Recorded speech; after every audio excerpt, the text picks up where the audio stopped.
तो जाहिर सी बात है कि प्लानिंग सेना के साथ, इंटेलिजेंस के साथ, एनएसए के साथ, तमाम देशों के साथ जो जिससे जितना इन्फॉर्मेशन शेयर करना था, जैसी स्ट्रेटजी बनानी थी, वो चल रहा था। और उसके बाद में उन्होंने एक दूसरी कैबिनेट ब्रीफ पूरी जेब से निकाली और उन्होंने बाकायदे उसको पढ़ के सुनाया। जेडीयू इन पे लगातार, नीतीश कुमार की पार्टी इसके लिए दबाव बना रही थी। लगातार ये बात कह रहे थे कि भाई हमने सबसे पहले जो है बिहार में ये काम करके दिखाया है, क्रेडिट तेजस्वी हमारा खा रहा है, भतीजा खा रहा है।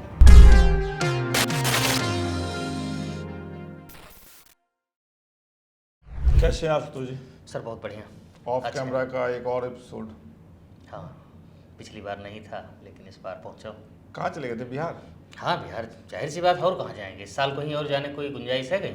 तो क्या हुआ बिहार में, बताइए थोड़ा सा। मतलब ऑफ कैमरा में यहीं से शुरुआत करते हैं। क्या हाँ, देखा हमने तो आपने, क्या राजनीतिक शुरुआत है बिहार में? देखिए, सबसे जो मज़ेदार चीज़ देखा वो मैं आपको बताता हूँ। बताइए। मैं पहुंचा भारतीय जनता पार्टी के मुख्यालय पे, ठीक है। तो मैंने देखा कि भारतीय जनता पार्टी, जेडीयू और आरजेडी लगभग एक ही लाइन है, वो वीरचंद्र पटेल मार्ग। हाँ, उसी पर है। तो जिससे मुझे मिलना था, तो मैंने भाई वहाँ मैं जानता नहीं था, तो मैंने कहा मैं भारतीय जनता पार्टी के बाहर कार्यालय पे खड़ा हूँ। तो वहाँ जो अपना भोंपू लगता, भोंपू लगा हुआ था, और वो भोंपू लगा था इनका मतलब लालू प्रसाद यादव जी की पार्टी का कोई कार्यक्रम चल रहा था। अच्छा। और उन्होंने ठीक भारतीय जनता पार्टी के तरफ घुमा करके अपना भोंपू लगा दिया था, ठीक है। और उस पर बाकायदे जो है पलटू पलट गए, चाचा पलटू, भाजपा ये वो। तो मैंने ऊपर देखा, हमने कहा यार, ये समरसता और ये प्यार और ये लोकतंत्र तो बिहार में ही देखा जा सकता है। ये अलग तरीके का लोकतंत्र है। कभी कभी दोनों पार्टियों के कार्यकर्ता सड़कों पे मिल जाते हैं ना, तो फिर वो लाठी भजौल, बेल्ट चमकौल भी चलता है, तो वो भी समरसता है। उस सड़क पे सब होता है भाई। देखिए, लेकिन मुझे वो बड़ा अच्छा लगा ये कि किसी की पार्टी के सामने अपना माइक लगा के और उसकी पार्टी की बुराई कर रहे हो। और अगले जो बैठे थे, हम जाए एक नेताजी से पूछे, हमने कहा भाई साहब बाहर तो बड़ा मजेदार चल रहा है। कहे यार ये सब जो है ऐसे ही कहते हैं, अब हम भी लगवाएंगे ना, जब हमारे पार्टी कार्यक्रम होगा तो हम भी वहां लगवा देते हैं, तब वो सुनते हैं। आज उनकी बारी है तो आज हम सुनेंगे। तो ये मुझे हंसने मजाक के लिए ये चीज बड़ा। तो हम लोग बिहार पे लौटेंगे, थोड़ी सी बातचीत बिहार पे भी करेंगे। चुनाव है, तमाम चीजें हैं, प्रधानमंत्री गए थे अभी बिहार। लेकिन उसके पहले देश में जो सबसे बड़ा मुद्दा इस वक्त का चल रहा है, और वो है पाकिस्तान के साथ जो तनाव है, बिल्कुल। और जो ऑपरेशन सिंदूर भारत ने किया पहलगाम में जो अटैक हुआ उसके बाद। मैं आपसे ये पूछना समझना चाह रहा था कि पहलगाम में जो अटैक हुआ उससे और ऑपरेशन सिंदूर के बीच में 14-15 दिन का फासला रहा। इन 14-15 दिनों में जब आप पार्टी कार्यालय जाते होंगे, भारतीय जनता पार्टी के नेताओं से मिलते होंगे, बातचीत होती होगी, अनौपचारिक बातचीत होती होगी, क्या माहौल रहता था? क्या लोग बात करते थे? क्या इस मुद्दे पे बात करते थे? क्या था, क्या चीज़ें रहती थी? निश्चित तौर से जब मतलब कल परसों के पहले तक आपने देखा होगा तो सबके मन में यही था कि आप क्या कर रहे हैं, क्या नहीं कर रहे हैं। भारतीय जनता पार्टी से सवाल पूछा जा रहा था, प्रधानमंत्री के ऊपर सवाल उठाए जा रहे थे, कहाँ गया 56 इंची ये वो।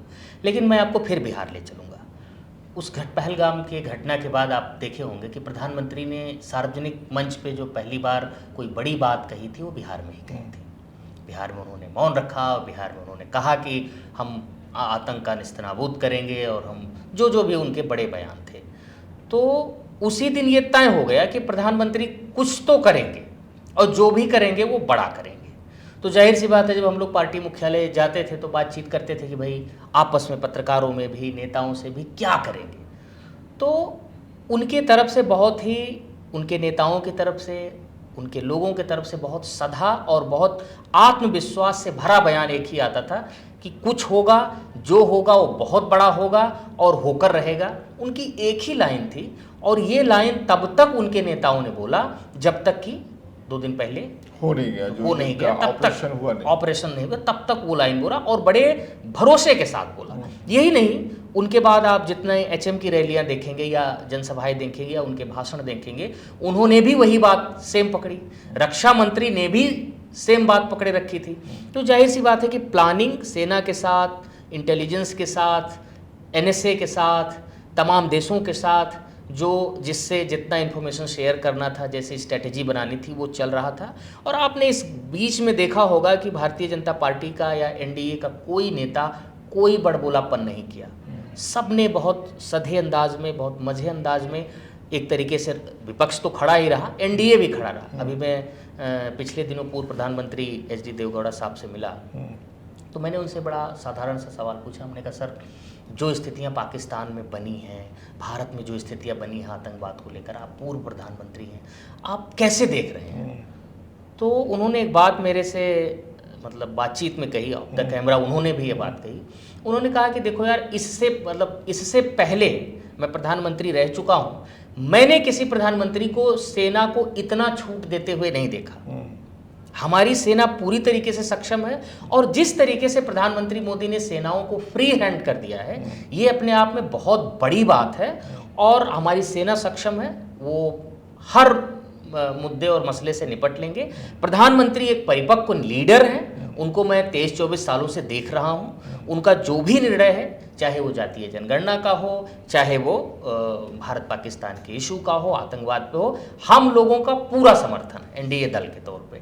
तो मैंने ये सब चीज़ें जो लेकिन मेरा सवाल ये है कि इस मसले पे, अच्छा जी याद करवा दिया आपने जातिगत जनगणना का, एक सवाल मेरा उस पर भी है, मैं भी समझना चाह रहा था। देखिए, ये जो ऑपरेशन सिंदूर पे जब विपक्षी पार्टियां एकजुट हैं, आप चाहे ओवैसी की बात कर लें, अखिलेश यादव की बात कर लें, राहुल गांधी की बात कर लें, तमाम विपक्षी पार्टियां एकजुट हैं आशुतोष, और एक सुर में वो कह रही हैं कि हम सरकार के साथ हैं, सरकार की हर कार्रवाई को हमारा समर्थन है, और सेना को वो सलाम कर रहे हैं। तो ऐसे में एनडीए में जो पार्टियां हैं, घटक दल हैं, उनकी एकजुटता बनी हुई है, ये कोई बड़ा मसला क्यों होना चाहिए?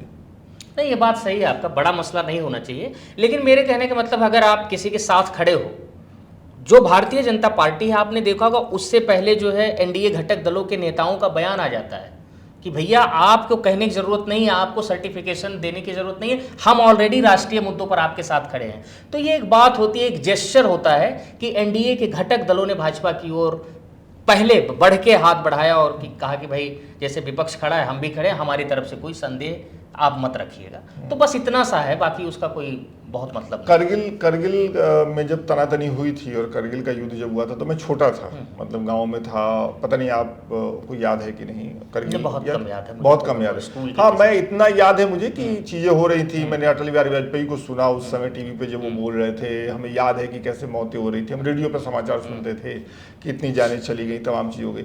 तब का मुझे ये याद नहीं कि उस समय विपक्ष का क्या रवैया था। एकजुट ही रहे होंगे, मुझे ऐसा लगता है देश पे संकट के समय। लेकिन अभी फिलहाल मुझे पर्सनली एज ए जर्नलिस्ट अच्छा ये लगा कि एक संकट के समय जब देश में ही कुछ जो फ्रिंज एलिमेंट हैं वो कोशिश कर रहे हैं, एक विभेद पैदा करने की हुई भी कोशिश पहलगांव के बाद, जो आतंकी बॉर्डर पे करने की कोशिश कर रहे थे पहलगांव में, वो यहाँ कुछ लोग करने की कोशिश कर रहे थे जाति धर्म के चक्कर में। लेकिन हम एक बात सुनते ना आशुतोष हमेशा कि राजनीति हमें लड़वाती है, ये एक पॉपुलर टर्म है। लेकिन इस बार राजनीति ने ये संदेश दिया, इस मुश्किल समय पे राजनेताओं ने ये संदेश दिया कि नहीं, हम एक हैं अगर देश पे संकट है। नहीं, बिल्कुल, ये बहुत ही अच्छा रहा, और ये बड़ा संदेश नेताओं ने दिया है। बहुत हर पार्टी ने, मतलब जिन पार्टियों को लेकर आप हम लोग शायद ट्रोल करते कि अच्छा अब ये नेता कहने वाला है, अच्छा इसने नहीं कहा, अच्छा ये तो जरूर कहेगा।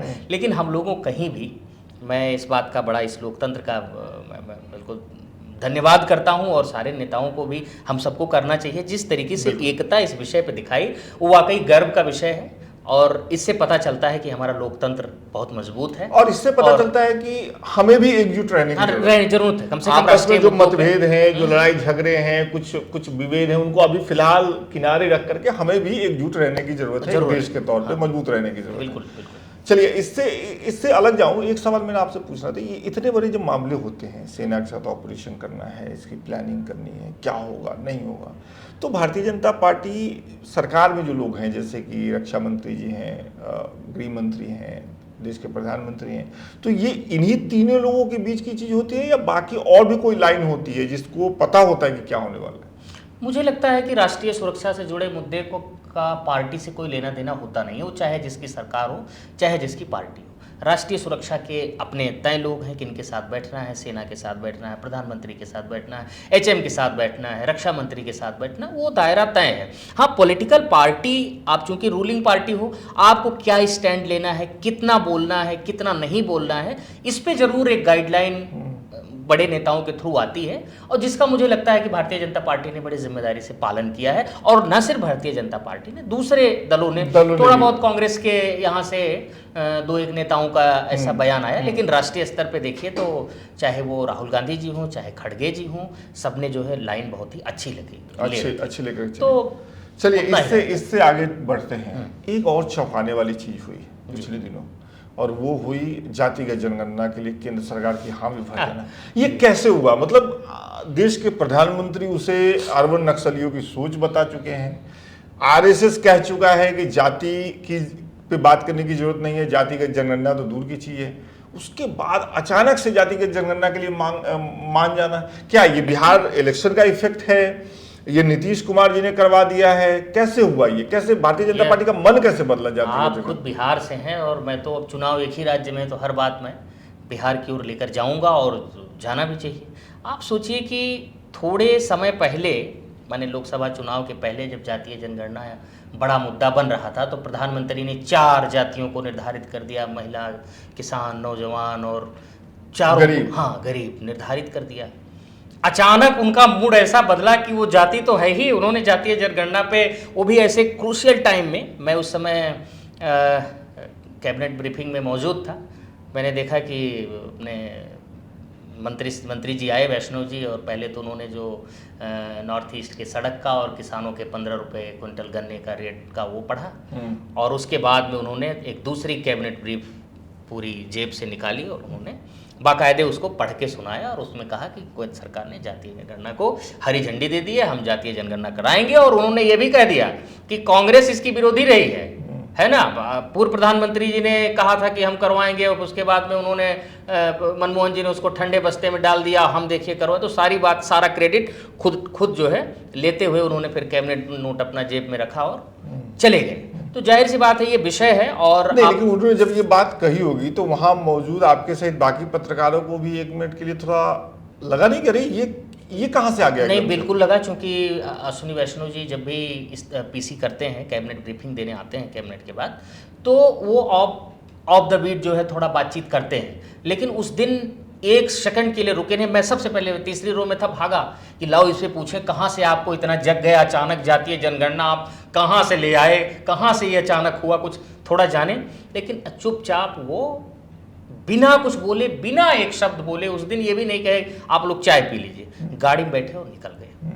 शायद कुछ दिन तनातनी का माहौल था और तमाम चीज़ें चल रही थी, उनको पता था कि शायद कुछ इसके विषय में, हमले के विषय में ना पूछें, लेकिन जातीय जनगणना पे उन्होंने कुछ बोला। ब्रीफिंग के बाद आपने पार्टी के नेताओं से बातचीत की इस पे?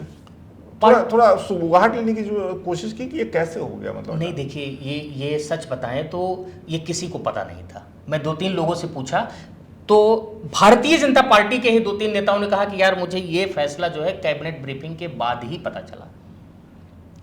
अब या तो पहले से था, अब जैसे मेरा जो अनुमान है, जो मुझे पता चला है जेडीयू के सोर्सेज की तरफ, जेडीयू इन पे लगातार, नीतीश कुमार की पार्टी इसके लिए दबाव बना रही थी, लगातार ये बात कह रहे थे कि भाई हमने सबसे पहले जो है बिहार में ये काम करके दिखाया है, क्रेडिट तेजस्वी हमारा खा रहा है, भतीजा खा रहा है, और काम हमने करवाया है, काम ही आपको लेट लपेट करवाना पड़ेगा। आप अगर केरल के में जो संघ की बैठक हुई थी, उसमें अगर आप थोड़ा सा और फ्लैशबैक में जाएं तो आप पाएंगे कि उसमें संघ ने कंडीशनल स्वीकृति उसी समय दे दी थी। उन्होंने कहा था कि भाई जातीय जनगणना के हम विरोध में नहीं है, बशर्ते इसका कोई राजनीतिक या कोई गलत काम में इसका उपयोग नहीं होना चाहिए। तो पटकथा तो वहाँ तैयार हो गई थी। अब आप घटनाक्रम देखिए, मुझे जहाँ तक याद है कि पहली बार शायद ऐसा हुआ होगा कि संघ प्रमुख इस घटना के बाद पीएम आवास जाते हैं, बातचीत होती है, और अब क्या बात होती है वो तो कोई नहीं कह सकता, कोई दावे के साथ भी नहीं कह सकता क्या बात होती है, लेकिन जाहिर सी बात है बातचीत हुई होगी, लेकिन हाँ, इस फैसले को करने की वजह बताई जरूर कुछ। लेकिन एक चीज और इसमें बहुत अजीब कही जा रही है कि जातिगत जनगणना तो हम करवाएंगे, लेकिन इसका राजनीतिक इस्तेमाल न हो, राजनीति के लिए इस्तेमाल, ये कौन तय करेगा? भाई देखिए, जातीय जनगणना पे अभी मैंने जो और भी कुछ चीजें पढ़ी हैं, जातीय जनगणना का पेज मुझे इतना आसान लग नहीं रहा है। जैसे कुछ जातियां जैसे ओबीसी में है, कुछ सेंट्रल की लिस्ट में है, कुछ स्टेट में नहीं है, कुछ इसमें कम है, कुछ उसमें ज्यादा है। तो अभी इसका स्ट्रक्चर बनाने में मेरे हिसाब से बिहार चुनाव तो निकल जाएगा, है ना। और जो बिहार चुनाव में एनडीए को दिक्कत ये आ रही थी कि भाई जातीय जनगणना पे हमें अपना पक्ष रखना है, तो इनका तो मतलब एक मामला तो सॉल्व हो जाएगा। आप बोल सकते हैं कि हमने मांग लिए बात। हाँ, और आप कह रहे हैं कि लंबा समय लगेगा, समय तो देखिए लगेगा करने में। इम्प्लीमेंट बहुत सारे इसमें क्लॉजेज हैं जिसको बहुत टेक्निकलिटीज हैं स्टेट और सेंटर के बीच में जातियों को लेकर। बहुत सारे स्टेट में कुछ जातियां, कुछ को आपको हटाना पड़ेगा, कुछ को जोड़ना पड़ेगा, तो बहुत तरीके के कॉम्प्लिकेशन अभी जातीय जनगणना में आने वाला है। आपने देखा होगा कि उसमें टाइम अभी भी नहीं बताया कब कराओगे। जहां तक मैंने देखा उसमें कोई टाइमलाइन नहीं दिया है कि हम अब इस समय जातीय जनगणना करा लेंगे। हाँ, कोई फिक्स टाइमलाइन उसका नहीं दिया, विपक्ष कर रहा है। हाँ, कर रहा है। तो आपने ये तो कर दिया, तो मुझे लगता है कि ये आपने जो सवाल पूछा उससे सीधा है कि ये बिहार चुनाव को देखते हुए भारतीय जनता पार्टी ने धीरे से ये उछाल दिया है, और इसका एनडीए को, खासकर नीतीश कुमार को एज लेने में मदद मिलेगी मेरे को ऐसा। लेकिन मुझे एक चीज बताइए, हो गया 15 हो गया ना, ठीक है। एक लास्ट इस मसले पे सवाल, मुझे ये बताइए कि जब आप कहते हैं कि इस मसले पे भी किसी को नहीं पता था पार्टी में, इस मसले पे भी किसी को नहीं था पता था पार्टी में, तो एक पत्रकार के लिए जो बीजेपी कवर करता है, सूचनाएं निकालना तो बहुत मुश्किल है फिर। हाँ, मुश्किल जरूर होता है, जाहिर सी बात है, सबके लिए मुश्किल है। और आप देख लीजिए, जो चीज़ें आम पब्लिक में नहीं है, यानी जो न्यूज़ में वाक़ई नहीं बताते हैं, उसके इतर कोई एक दो चीज़ें ही निकलती हैं, वो भी बहुत मुश्किल से निकलती हैं। वो भी जो मझे पत्रकार हैं उनके अनुभवों से, उनके एनालिसिस से, पार्टी के नेताओं के मूवमेंट से, कौन किसके घर गया किस विषय पे, तो उस तरीके से निकाल के थोड़ी थोड़ी चीज़ें निकलती हैं। और अब ये कमोबेश भाजपा में नहीं, कांग्रेस के साथी भी हमारे कहने लगे हैं। अब आप खाली भाजपा को मत कहिए, उनकी भी यहाँ एंट्री अब तय कर दी गई है, फिक्स कर दी गई है। अच्छा, हाँ, कांग्रेस वहाँ भी नकेल कसी जा रही है, तो सबके लिए थोड़ी, हालांकि मुश्किल आएगी तो चुनौतियां, रास्ते निकलेंगे। अब हम लोग वहाँ बैठे रहेंगे तो ऐसे थोड़ी वहाँ सत्तू पियेंगे दिन भर बैठ के और चाय पी के बैठे रहेंगे। दिमाग चलेगा, गर्मी में ज़्यादा चाय पीजिएगा भी नहीं, शरीर भी चलेगा, है ना, दिमाग चलेगा, तो कुछ ना कुछ फोकस करिए गर्मी में, है ना। हाँ, लुटियन में अगले टॉपिक पे चलते हैं। ये बताइए कि राजस्थान में मीटिंग हुई है, राजस्थान क्या हुआ है? विचार मंथन चल रहा है पार्टी का, क्या है उसमें? दरअसल राजस्थान के नेताओं की मीटिंग गुजरात में हुई है, केवड़िया। ये 5 से 7 तारीख की मीटिंग थी, जिसमें नड्डा जी ने संबोधित किया पहले दिन, और भारतीय आला कमान पूरा लगभग वहाँ जितने भी बड़े पदाधिकारी हैं, BL संतोष जी से लेकर महामंत्रियों से लेकर और राष्ट्रीय पदाधिकारी गए, और राजस्थान के कैबिनेट मिनिस्टर से लेकर, मुख्यमंत्री से लेकर, डिप्टी CM से लेकर, सांसद, मंत्री, विधायक, मतलब पूरे का पूरा तंत्र 3 दिन का था। हाँ, 3 दिन का था, इकट्ठा किया गया, बाकायदे सबकी बात हुई, और अब उसको तो दिया जा रहा है कि मंथन है, एक तरीके से नेताओं को ट्रेनिंग सेशन है, जो अमूमन भारतीय जनता पार्टी में चलता रहता है। लेकिन चूंकि राजस्थान का हुआ, नड्डा जी के भाषण को मैंने सुना, उनके वक्तव्य को, जिस तरीके से उन्होंने नेताओं को एक तरीके से जो बातें कही, जैसे उन्होंने कहा कि भाई आप जनता के बीच में अधिक रहो, आप सीधे सीधे उन्होंने 2-3 शब्द कहे कि आप जो है अधिकारियों के ट्रांसफर पोस्टिंग में दिन भर मत लगे रहो। उन्होंने ये कहा कि आप गाँव की यात्रा करो, आप केंद्र और स्टेट की जो योजनाएं चल रही हैं उस पर कितना इम्प्लीमेंटेशन हुआ उन पे काम करो, जो आपका कोर वोटर है उससे डोर टू डोर संपर्क करो, आप ठेकेदारों से दूर रहो। अच्छा, हाँ, आप जो है इनके चक्कर में मत रहो। अधिकारियों को कहा जैसे ही आचार संहिता लगती है ये बिल्कुल बदल जाते हैं, आप इस बात को समझो। तो ये मोटी मोटा जो बातें थी, लेकिन असली बात ये है कि राजस्थान में भारतीय जनता पार्टी का, मुझे लगता है राजस्थान एक ऐसा यूनिट है जिसमें अंदर खाने बहुत कुछ चल रहा है। CM साहब से डिप्टी CM साहब की नहीं बन रही है, डिप्टी CM साहब की CM साहब से नहीं बन रही है, जहां कैबिनेट को बुलाया जाना वहां 1-2 मंत्री नहीं पहुंच रहे, दूसरे काम बयानबाजी और तमाम चीजें चल रहा था। और ये भारतीय जनता पार्टी का जो केंद्रीय संगठन, हमारी यहाँ भी बातचीत हो रही थी, आप देखेंगे पिछले 2-3 महीनों में उनके मुख्यमंत्री की लगातार दिल्ली दौरा रहा है, तो वहाँ बहुत कुछ चल रहा था, और ये भनक पार्टी आला कमान को लग गई। उन्हें लगा कि इन सबको जो है लाइन हाजिर किया जाए, और इसी स्टेट में नहीं, इनको गुजरात बुलाओ, जहां सबको इकट्ठा करो, सबको एक जगह करो, सबकी आमने सामने करवाओ। तो एक बैठक, ट्रेनिंग ये सब तो था ही मुद्दा, लेकिन अंदर खाने ये था कि संगठन और सरकार के बीच एक अच्छा तालमेल बनाने की पूरी कोशिश की जाए। इसमें लगभग 14 से 15 सेशन हुए, और अलग अलग बड़े बड़े नेताओं ने लिया है क्या क्या करना है, कैसे करना है। लेकिन इसके इतर संगठन और सरकार में कोई मनभेद मतभेद ना हो, लोग एक साथ खड़े हो सकें, एक मंच पे खड़े हो सकें, बातचीत कर सकें, नजरें मिला के बातचीत कर सकें, इसकी एक कोशिश की। अब जहाँ से हमने बातचीत शुरू की थी वहाँ चलते हैं, बिहार। बिहार आप बहुत आ रहे हैं घूम घूम। नहीं, बिहार में चुनाव है, मैं बिहार से हूँ, तो एक बनता है ना मामला। तो ये बताइए कि आप जब गए वहाँ घूमे, कितने दिन रहे? 2-4 दिन? 2 दिन रहे। 2 दिन रहे। नेताओं से मिले होंगे, भारतीय जनता पार्टी के अंदर खाने लोगों से बातचीत हुई होगी। जो आप लोग एक बार बातचीत कर रहे थे और आप रिकॉर्डिंग शुरू होने से पहले बता भी रहे थे कि जो अप्रवासी बिहारियों को लेकर के जो एक कार्यक्रम बीजेपी चला रही है, बिहार बीजेपी, उसको लेकर के आप बड़ा अच्छा बता रहे थे कि क्या आपने निकाला है, गणना निकाली है। बिहार की राजनीति में प्रवासी भारतीयों का भी बड़ा योगदान है। प्रवासी बिहारियों, प्रवासी बिहारी जो है वो एक समय ऐसा आता है कि वो अपने स्टेट में होते हैं। वो समय आपको पता है कौन सा? दिवाली से छठ। दीपावली से छठ। दीपावली मेरे हिसाब से 20 अक्टूबर की है और छठ 6 दिन बाद। हाँ, छठ जो है 25 से 28 अक्टूबर की है। अब आप बिहार विधानसभा चुनाव को अगर देखेंगे तो मतलब अक्टूबर से लेकर नवंबर के बीच में प्रस्तावित होना है। तो भारतीय जनता पार्टी को ये बात, मतलब आप सोचिए, उनकी प्लानिंग देखिए कि उन्होंने देश के सभी राज्यों में प्रवासी बिहारियों के लिए एक तरीके से सम्मेलन किया। नेता गए हैं, उनके नेता गए और हर प्रदेश में एक मुखिया नियुक्त किया और देश के 150 जिलों में उन्होंने एक अपना प्रतिनिधि बिहार से नियुक्त कर दिया है, जो अब काम करना शुरू कर देगा। वो वहाँ विधानसभा वाइज लिस्ट बनाएगा, कितने लोग हैं, कितने कहाँ जाने वाले हैं, उनसे डोर टू डोर संपर्क करेंगे, उनको एनडीए की नीतियों को बताएंगे, उनको बिहार सरकार और केंद्र सरकार की योजनाओं से अवगत कराएंगे।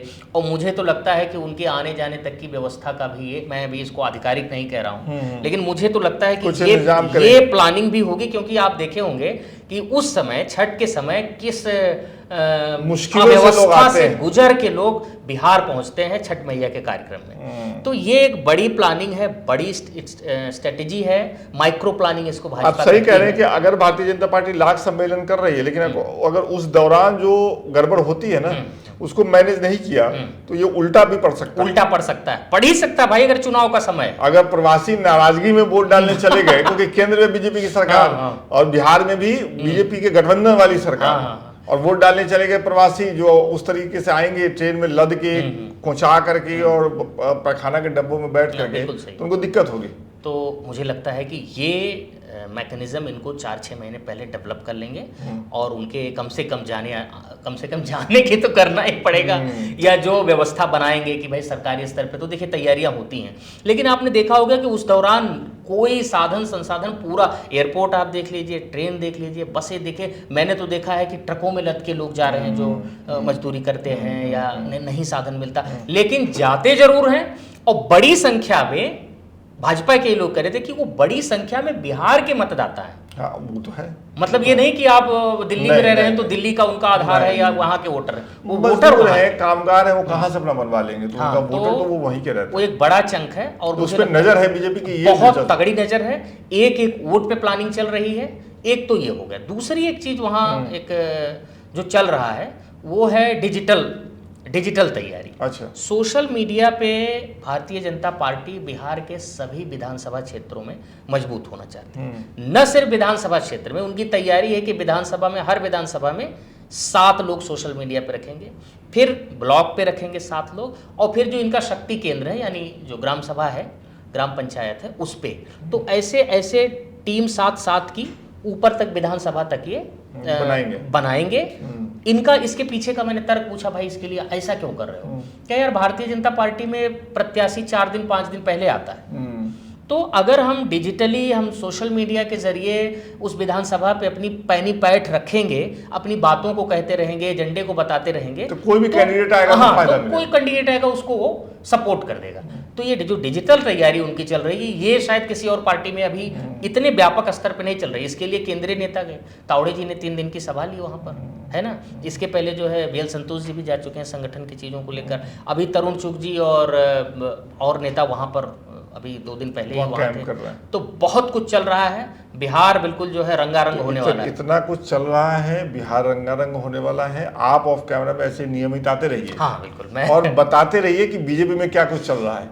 और हम लोग अपने दर्शकों को ये बताएं कि हम लोग कोशिश कर रहे हैं कि ऑफ कैमरा में, अभी मैं इसको आधिकारिक तौर पे अनाउंस नहीं कर रहा हूँ, बस आपको बता रहा हूँ कि हम लोग कोशिश कर रहे हैं कि ऑफ कैमरा में कांग्रेस कवर करने वाले अपने एक सीनियर साथी को भी दोबारा इन्वाइट किया जाए। इसलिए आप लोग बने रहिए, हम लोग ऑफ कैमरा में कुछ कुछ नया करने की कोशिश कर रहे हैं, आप लोगों का साथ समर्थन चाहिए। कमेंट करके बताते रहिए कि हम लोग क्या गड़बड़ कर रहे हैं, हर एपिसोड दर एपिसोड हम लोग उसको ठीक करें। बिल्कुल कोशिश करेंगे भाई। बहुत बहुत शुक्रिया।